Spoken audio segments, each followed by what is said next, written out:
Bienvenue dans ce nouveau test de rasoir. Aujourd'hui, Weatherwalk Lupo 72.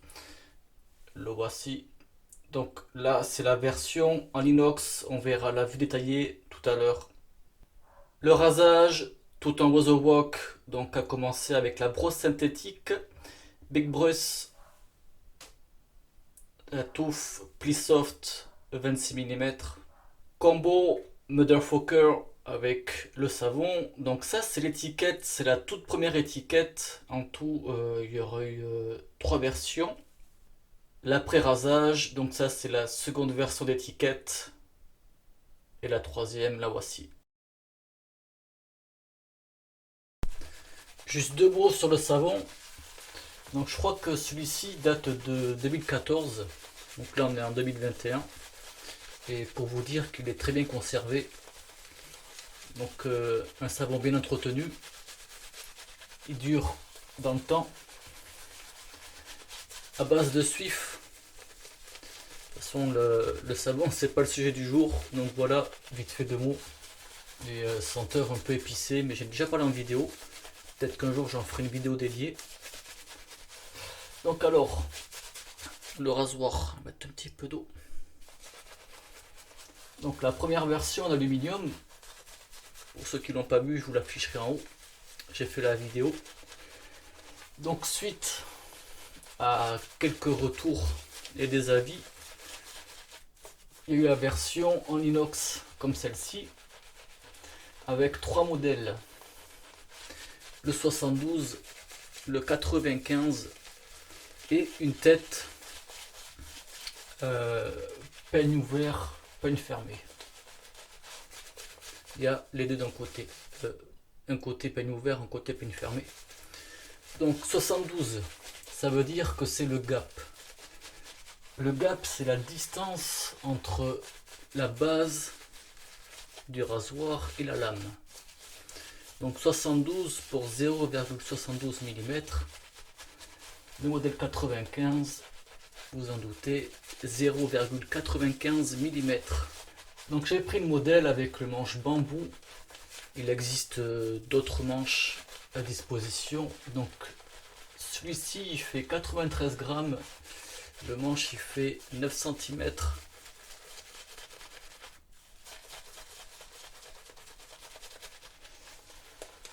Donc Weatherwalk a en sa possession une machine d'usinage à commande numérique, ce qu'on voit souvent CNC.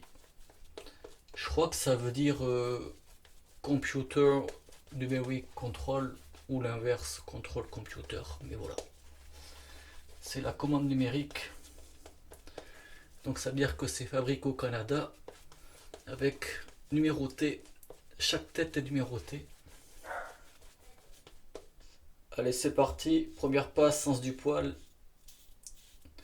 Lame, tri de carbone. Donc la barbe de 2 jours. Et je l'ai utilisé 5 jours d'affilée. Toujours sur des barbes de 24 heures.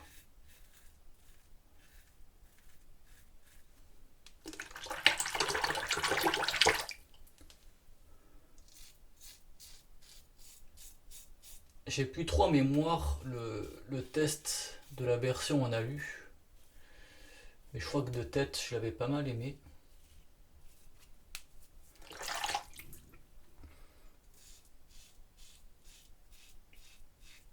Donc bien sûr, on laisse le poids du rasoir faire le rasage.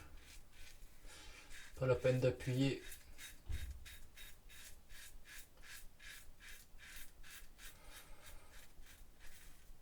Première passe en douceur.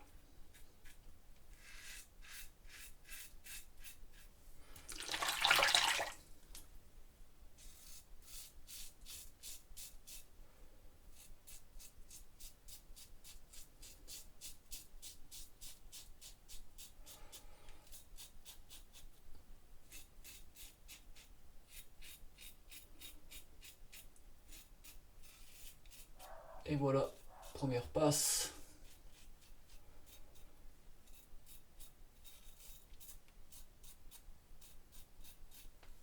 Donc, comme je disais en douceur, ça rase pas mal pour une première passe.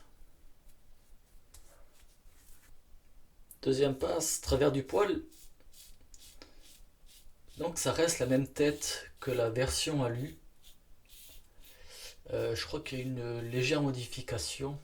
C'est la tête est plus large. Si j'ai bien compris, en fait, la lame, les côtés de la lame ne ressortent pas. Sinon, ça reste pareil. La tête plutôt fine et plate.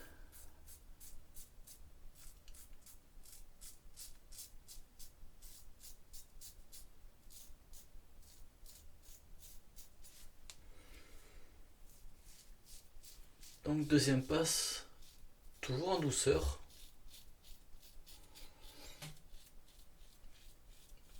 Je sens pas la lame. Oh, c'est un rasoir quand même doux.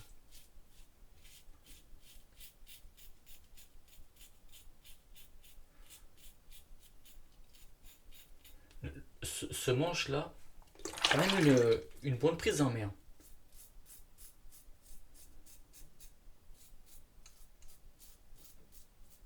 En fait, je pense que c'est le style bambou.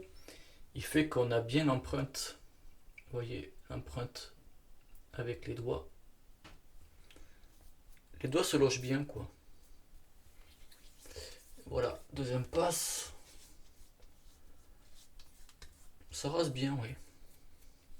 Mais toujours en douceur. Troisième et dernière passe, contresens. Donc pour le 95, va falloir que je le teste bien à fond. Donc là, j'ai pas de retour à vous dire. De toute façon, le sujet du jour, c'est le 72. Mais je vais essayer de faire le 95 dans une prochaine vidéo. Pour avoir une petite continuité. Et le troisième,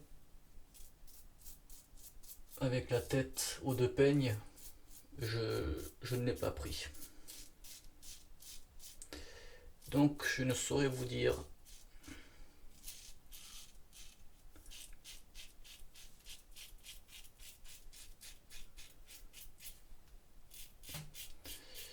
Mais là c'est toujours en douceur au niveau sensation, confort de la lame.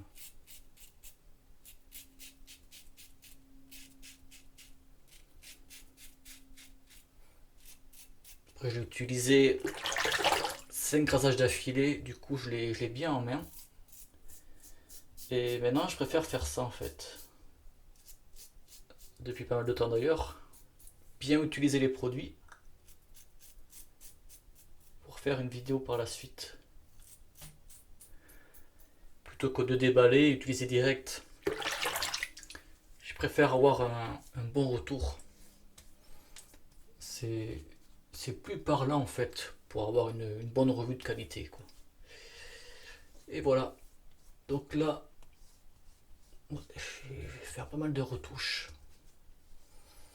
Ça reste un rasoir doux, surtout pour moi ou pour ceux qui ont un poil dur.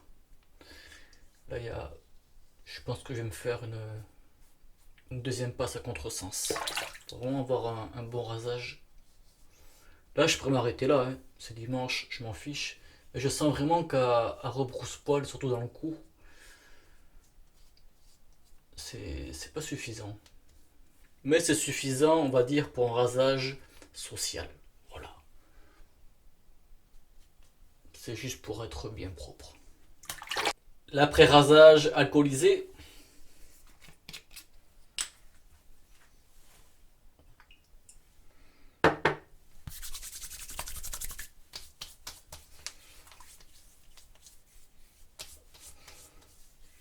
Alors, ça fait du bien.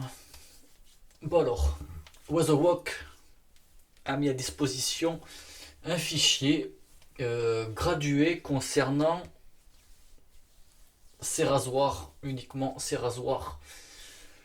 Donc ça part du plus doux, mild, au plus agressif. Et le Lupo 72 est classé dans médium moyen. Et je trouve ça d'accord, oui, parce que comme je vous ai dit, j'ai fait une seconde passe à contresens et je ressens un petit peu de, de poil qui, euh, qui n'est pas bien tranché, la moustache un petit peu aussi. Et ce qui fait que, oui, c'est un rasoir quand même euh, qui rase bien, mais comme j'expliquais, moi qui ai le poil dur, c'est ça manque un petit peu d'agressivité par rapport à ça. Cela dit, j'ai quand même un rasage très correct.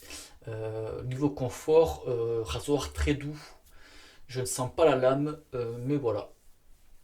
Pour vous dire tout ça, comme j'expliquais, le manche bambou, il se prend bien en main, il a une belle prise en main. Ça, ça suit en fait l'empreinte pour les doigts, comme j'expliquais, toutes ces petites cannelures là. Puis voilà, la tête, une tête plutôt plate, passe partout. La brosse, vite fait, je vais en parler. Donc, Plissoft, plutôt souple, plutôt doux. Voilà, c'est pas non plus une lavette, mais c'est quand même, on va dire, plutôt souple. Mais ça fait le boulot. Voilà pour la version inox du 72. Donc, une bonne douceur qui rase quand même. Je vais essayer de faire une des prochaines vidéos sur le 95. Ce sera sûrement la prochaine vidéo sur un rasoir. Peut-être pas la prochaine à venir, mais je vais essayer courant septembre pour faire la suite. Comme d'hab, je vous mettrai les liens en description. J'espère que ça vous a plu. Merci au visionnage et bon rasage. Ciao.